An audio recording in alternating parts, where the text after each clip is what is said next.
আমিও বাংলাদেশে ওই মূর্তির পাশ দিয়ে হাঁটতাম আর বলতাম যে এই মূর্তি কি কেউ ভাঙতে পারবে না, এটা ঈসা আলাইহিস সালাম ভাঙবেন। যেদিন ঈসা আলাইহিস সালাম আসবেন সেদিন কয়েকটা জিনিস থাকবে না, তার একটা শুকুর থাকবে না, সব হত্যা করবেন। তার একটা ছবি মূর্তি থাকবে না, আপনার বাপের যেগুলো আছে, আপনার মায়ের যেগুলো আছে, বাড়ি ঘরে রাস্তাঘাটে একটা রাখবেন, সব ভেঙে দিবেন। আর আরেকটা হলো উঁচু কবর রাখবেন না, সব ভেঙে সমান করে দিবেন। সেদিন যত পীর আছে, পীর ওলি আউলিয়া একটা টিকবে না। এরা তো না বুঝে কবর পূজা করছে, ওর যে কি হলো সেটা কে বুঝে? বলছে যে ফুল দিয়ে কবরকে সিক্ত করলো, তো এই ভাষা কি ও বুঝে? তো প্রথম আলোচনা ছিল জুলুম, তারপরের আলোচনা ছিল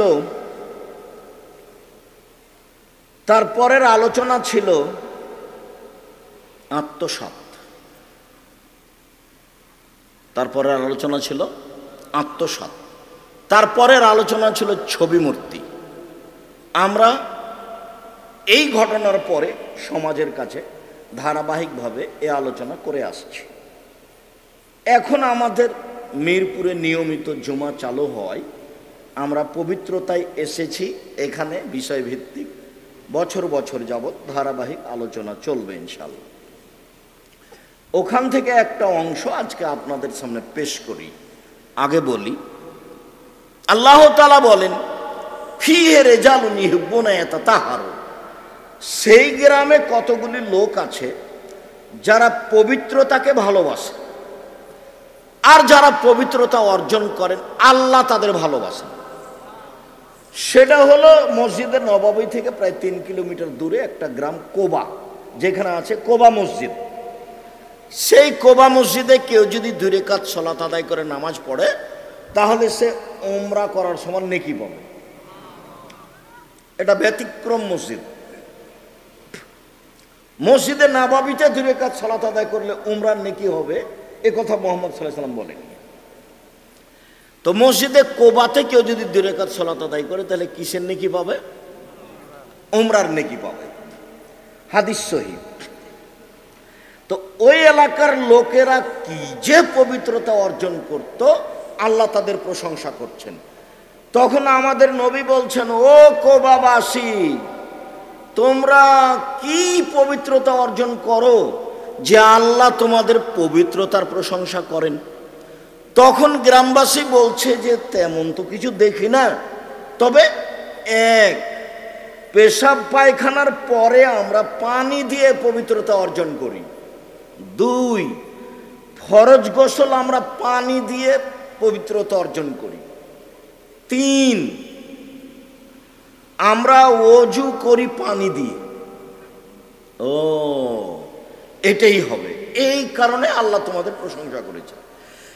এখন ভারত, বাংলাদেশ, পাকিস্তানে এক শ্রেণীর লোক বুঝে নিল জাল হাদিসের কারণে, আরে না না, আল্লাহ ওদের পবিত্রতার কারণে যে প্রশংসা করেছেন সেটা হলো এই,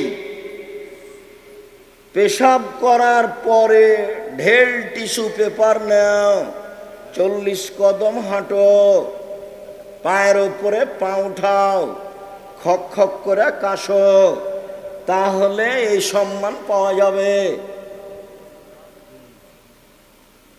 ওই দিক ছিল ঠিক কথা, আর এদিক হলো বানানো কথা।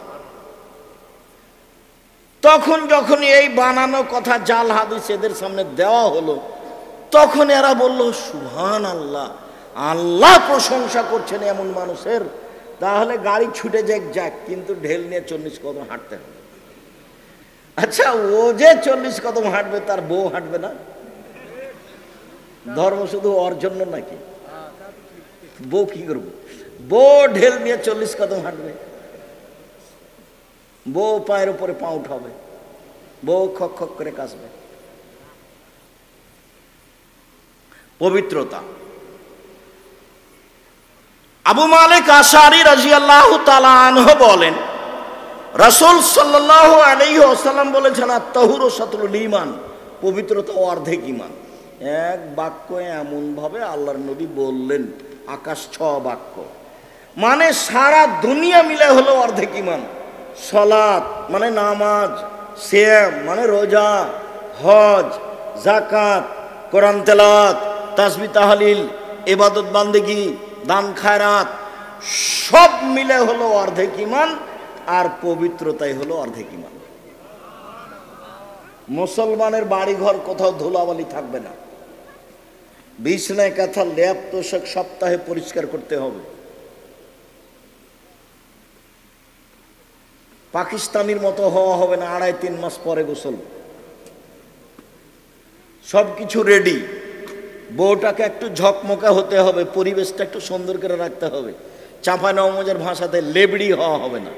কিছু জিনিস পরিষ্কার নাই, কিছু নাই, কি করে না করে ঢং ঢং করে ঘুরে বেড়ায়। ছেলে মেয়ের কাপড় চোপড়, স্বামীর কাপড় চোপড়, বাড়িটা পরিষ্কার সবসময় ঝকঝকে। পবিত্রতা অর্ধেক ইমান, ওযু অর্ধেক ইমান, ব্যতিক্রম বাক্য। পরের বললেন সুবহানাল্লাহ আলহামদুলিল্লাহ আমলানে মা বাইনাস সামাওয়াতি ওয়াল আরদ। সুবহানাল্লাহ আলহামদুলিল্লাহ বললে নেকি তা আকাশ জমিন পূর্ণ হয়ে যায়। সুবহানাল্লাহ আলহামদুলিল্লাহ বলতে হবে, দোকানে বসে এভাবে আড্ডা পিটা হবে না। আড্ডা পিটা চিরদিনের জন্য হারাম। দোকানে বসে আপনি মাথায় টুপিতে বসে থাকেন, এশার সালাতের পরে ল্যাংটা মেয়ে নাচে, ওখানে বসে থাকেন, আপনাকে একটু শরম লাগে না? হায়া লাগে না? লজ্জা লাগে না? কেমন কেমন লাগে না? লাগা তো উচিত। পশু প্রাণীর মতো হলে হবে? সেদিন তোমাদের কি হবে, যুগের কি হবে?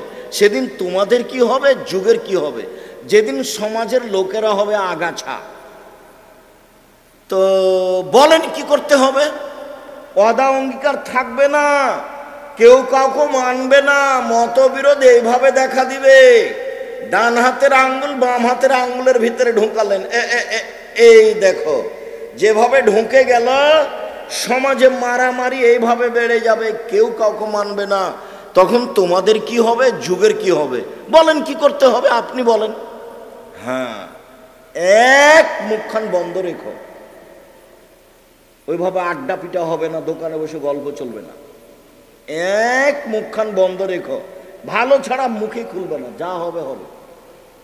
2, বাড়িতে থেকো, জরুরি প্রয়োজন ছাড়া বাড়ির বাইরে যাবা না।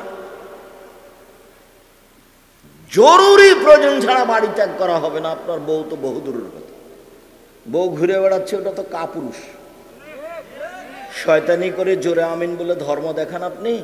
সমাজে তো আপনার বউ ওরকম করে বেড়াচ্ছে। এই যে এখন মহিলা এসেছে, আপনার স্ত্রী, যে মাথায় কাপড় নেই, আপনার মেয়ে, জবাব আমি দেব? আমি কেন দেবো? আপনি দিয়েন, জন্ম দিয়েছেন আপনি, জবাব দিবেন আপনি। ক্লাস 10-এ পড়ে মাথায় কাপড় দেয় না, জবাব আমি দিব? আল্লাহ রসুল তা আপনার জন্যই ভালো বলেছিলেন, কিন্তু আপনি তো পারলেন না।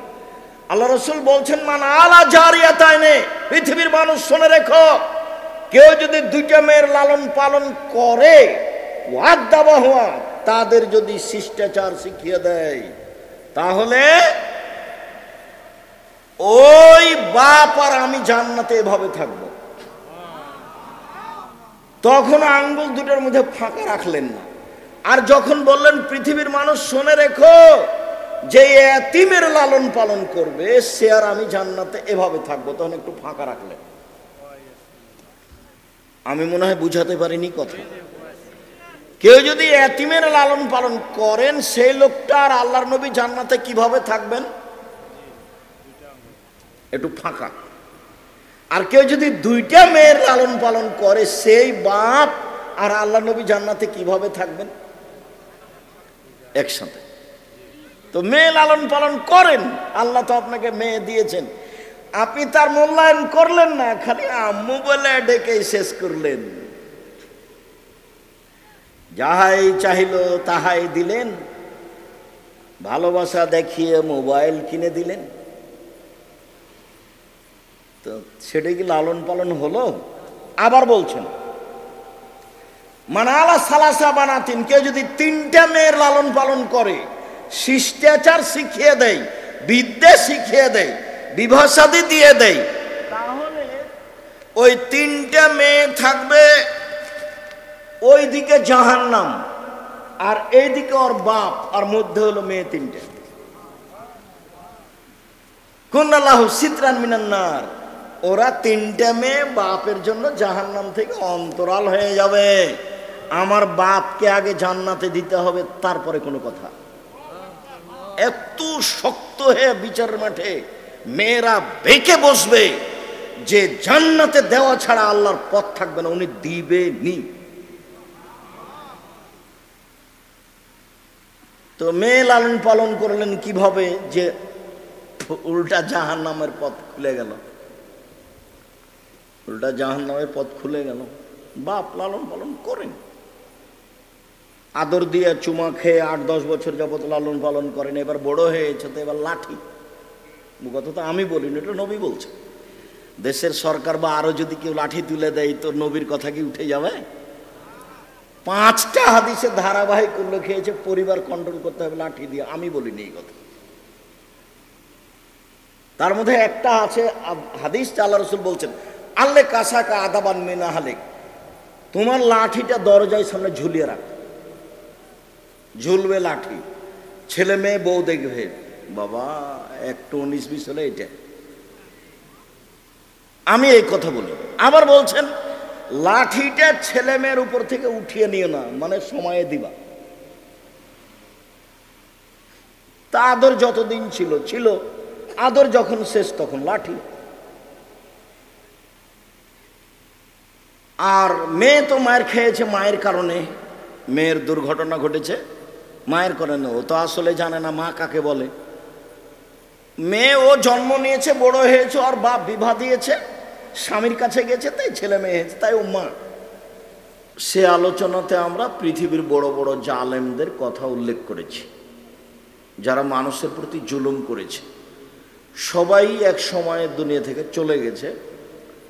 তবে আল্লাহর নবী বলছেন, বুখারী মুসলিমের হাদিস, যে ইন্নাল্লাহা ইউমলি লিয-যালিম, জালেমকে আল্লাহ জুলুম করার সুযোগ দেন। এখন সুযোগ কতদিন দেন সেটা তো আর মানুষ জানে না। কত মানুষ মাজলুম হয়ে দুনিয়া থেকে বিদায় হয়ে চলে যাবে। ফেরাউন যদি 1500 বছর মানুষের উপরে জুলুম করে থাকে, তাহলে কতদিন করলো? তখন কি ফেরাউন বুঝলো যে আমি কোনোদিন মারা যাব? যারা মাজলুম হয়ে দুনিয়া থেকে বিদায় হয়ে গেল, তারা কি বুঝলো যে কোনোদিন জালেমের বিচার হবে? তার বিপরীত চললে বালুর উপরে হাত পায়ে কাঁটা মেরে রেখে দেওয়া হতো, এবং বিষাক্ত প্রাণী সাপ বিচ্ছু তার গায়ের উপরে ছেড়ে দেওয়া হতো। তো ফেরাউনের জুলুম পৃথিবীর ইতিহাসে ভিন্ন ধরনের। যদিও মানুষ মনে করছে যে বিগত সরকারের জুলুমও ভিন্ন ধরনের। যাক, ওখান থেকে একটা কথা বলি, কেন জানি আঘাত খাচ্ছে বারবার মুসার কথাটা। মুসা আলাইহিস সালাম বললেন যে, আল্লাহ বললেন মুসা তোমাকে ফেরাউনকে দাওয়াত দিতে যেতে হবে। তো মুসা আলাইহিস সালাম বললেন, দেখেন ওর পক্ষ থেকে আমার উপর একটা অভিযোগের অপবাদ আছে, বা ওর পক্ষ থেকে আমার উপরে একটা অন্যায়ের অভিযোগ আছে, আর সেটাও ঠিক। সেটা হলো এই যে আমি এক থাপ্পড়ে একটা মানুষকে মেরে ফেলেছি। যেহেতু তার পক্ষ থেকে আমার উপরে একটা অন্যায়ের অভিযোগ আছে, কাজে আমি সেখানে যেতে পারবো না। দ্বিতীয়ত, আমি ভালোভাবে ভাষা কথা বলতে পারি না, আমার জিহ্বার সমস্যা। তৃতীয়ত, যেহেতু আমি সাহস রাখি না, কাজে আমার সাথে আমার ভাইকে দিতে হবে, হারুনকে। ঠিক আছে, সব মেনে নিলাম, তবুও যাও। তার মানে এখন ফেরাউনের সময় শেষে আসছে। তো বললেন যে ও যে হত্যা করবে আমাকে। তখন আল্লাহ বললেন যে ঠিক আছে, আমি তোমার সাথে আছি। এই যে বাক্যটা আল্লাহ বললেন যে আমি তোমার সাথে আছি, কিছুক্ষণ পরে এই বাক্যটা আবার মূসা পাল্টে বলবেন যে আল্লাহ আমার সাথে আছে, যখন খুব বিপদ নেমে আসবে। যা হোক, সব কথা মেনে নিলেন আল্লাহ। মূসা আসলেন। তো মূসা এসে দাওয়াত দিতেই যে আমি নবী, আমি আপনাকে দাওয়াত দিতে এসেছি, বানি ইসরায়েলকে আপনি ছেড়ে দেন। নিজেরটাকে বুঝতে হবে মানুষকে, জাতির উপকার। আমার যেটা জাতি বানি ইসরায়েল, এদেরকে আপনি দাস দাসী গোলাম করে রেখেছেন, এদের ছেড়ে দেন। এই দাওয়াতটা দিতেই ফেরাউন বলল, ও তুমি কি শিশুকালে আমার কাছে লালন পালন হওনি? আমি কি তোমাকে শিশুকালে লালন পালন করিনি? তোমার বয়সের বহু বছর কি তুমি আমার মাঝে থাকোনি? তুমি যা করেছো তা করেছো, তুমি তোমার কর্ম করেছো, থাপ্পড় দিয়ে মানুষকে হত্যা করেছো, তুমি বড় অকৃতজ্ঞ। আরে তোমাকে আমি লালন পালন করলাম, তুমি এসে আজকে আমাকে দাওয়াত দাও? মানে তোমাকে কি আমি শিশুকালে লালন পালন করিনি? তুমি কি বহু বছর আমার মাঝে থাকোনি? তুমি তোমার কর্ম করেছো, যা করেছো, তুমি এক থাপ্পড়ে মানুষ হত্যা করেছো, তুমি বড় অকৃতজ্ঞ। এই পর্যন্ত ফেরাউন বলল। এখন মূসা আলাইহিস সালাম বলছেন, আমি যা করেছি তা করেছি, আমি তখন ভুল পথে ছিলাম। স্বীকৃতি দিলেন মূসা আলাইহিস সালাম, আমি যা করেছি তা করেছি, আমি তখন ভুল পথে ছিলাম। তুমি আমাকে হত্যা করবে এই ভয়ে আমি দেশ ছেড়েছি। আমার প্রতিপালক আমার প্রতি দয়া করেছেন, তিনি আমাকে জ্ঞানে গুণে পূর্ণ করেছেন, তিনি আমাকে নবী করেছেন। তুমি আমার প্রতি দয়া করেছ, তুমি আমার প্রতি অনুগ্রহ করেছ, অনুগ্রহ করে তুমি খোঁটা দিয়েছ, খোঁটা দিয়ে তুমি বানি ইসরায়েলকে দাস দাসীতে পরিণত করেছ, তুমি বড় উদ্ধত স্বৈরাচার সীমা লঙ্ঘন করেছ। এই মুখের উপর কে বললো এটা? মূসা আলাইহিস সালাম। মূসা আলাইহিস সালাম বলছেন, হ্যাঁ আমি যা করেছি তা করেছি, তখন আমি ভুল পথে ছিলাম। তুমি আমাকে হত্যা করবে এই জন্য আমি দেশ ছেড়েছি। আমার প্রতিপালক আমার প্রতি দয়া করেছেন, তিনি আমাকে জ্ঞানে গুণে পূর্ণ করেছেন, তিনি আমাকে নবী করেছেন। তুমি আমার প্রতি অনুগ্রহ করেছ, শিশুকালে লালন পালন করেছ, তুমি আমার প্রতি অনুগ্রহ করেছ, অনুগ্রহ করে তুমি খোঁটা দিয়েছ। বোঝা যায় না কথা? মানে ও বলল, হ্যাঁ তোমাকে আমি লালন পালন করিনি, অনুগ্রহ করে তুমি খোঁটা দিয়েছ, এই সুবাদে তুমি বানি ইসরায়েলকে দাস দাসীতে পরিণত করেছ, তুমি বড় উদ্ধত স্বৈরাচার সীমা লঙ্ঘন করেছ। এবার পরিবেশ উল্টে গেল। এক পর্যায়ে ফেরাউন সিদ্ধান্ত নিল মূসাকে হত্যা করতে হবে। তো সবাই ধাওয়া করলো। আল্লাহ বললেন যে মূসা তুমি বের হয়ে পড়ো, তোমার মানুষ পিছা ধাবন করবে। তাই হলো, আগে আগে যেতে লাগলেন মূসা, পিছনে পিছনে যেতে লাগলো ফেরাউন। সামনে কুলজুম সাগর, নীল নদী নয়, ওটা মিথ্যা কথা। নীল সাগরে ডুবেনি ফেরাউন, ফেরাউন ডুবেছে কুলজুম সাগর, কুলজুম সাগরে। তো এইবার চলে এসেছে ফেরাউন। কালা সাহাব মূসা, মূসার সঙ্গী সাথী বললেন, ইন্নাল্লাহ মুদরাকুন, আমরা আটকা পড়েছি, আমরা ফেরাউনের হাতে ধরা পড়েছি।